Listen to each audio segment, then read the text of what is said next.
కనీసం గంటకు class water చొప్పున ఇంటి దగ్గర ఎలాగో వాళ్ళు అలసిపోయి వస్తారు. అంటే డే మొత్తం స్కూల్లోనే ఉంటారు.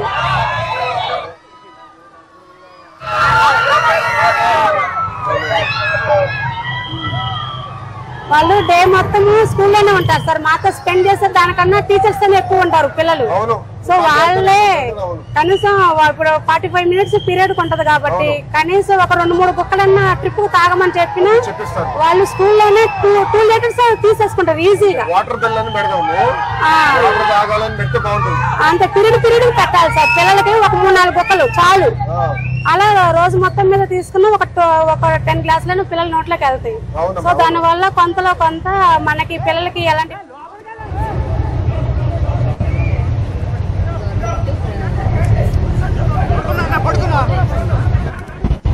చెప్పాలి సార్.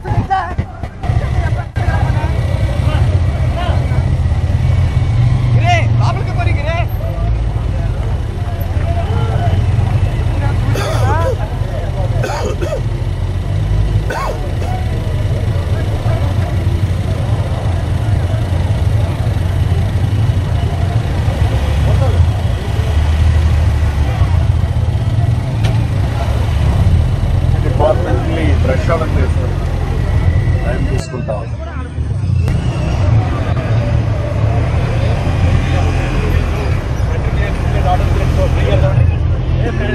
ఎవరు కూడా ఆటోలు కూడా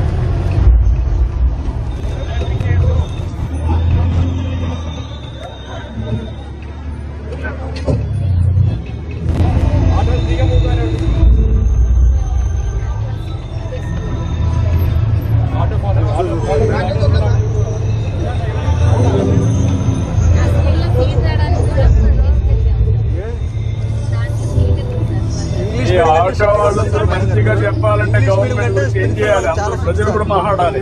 ఏం చేయాలి? ఇంగ్లీష్ మీడియం ఉంది సార్. ప్రైవేట్ స్కూల్ కంటే లాభాలు శాశ్వతంగా ఉండాలి అంటే మీరు కూడా మాట్లాడాలి. ప్రజల్లో కూడా రావాలి. వస్తే ఏమవుతుందంటే అభివృద్ధి అవుతుంది. అప్పుడు ఆదాయాలు పెరుగుతాయి. సమస్యలన్నీ మంచి భవిష్యత్తు రావడానికి అవకాశం ఉంది.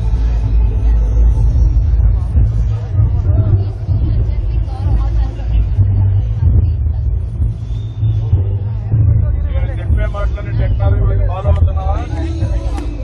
ఇది టీవీలో చూసిన తర్వాత నాలెడ్జ్ చేస్తాం. ఇప్పుడు మన దగ్గర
ప్రజల కోసమే అంటూ ముందుకు సాగుతూ ఆత్మవిశ్వాసమే ఆయుధంగా చేసుకుని సుపరిపాలనతో ఆధునిక టెక్నాలజీతో రాష్ట్రాన్ని అభివృద్ధి పదలో నడిపిస్తున్న వ్యూహాత్మక నాయకులు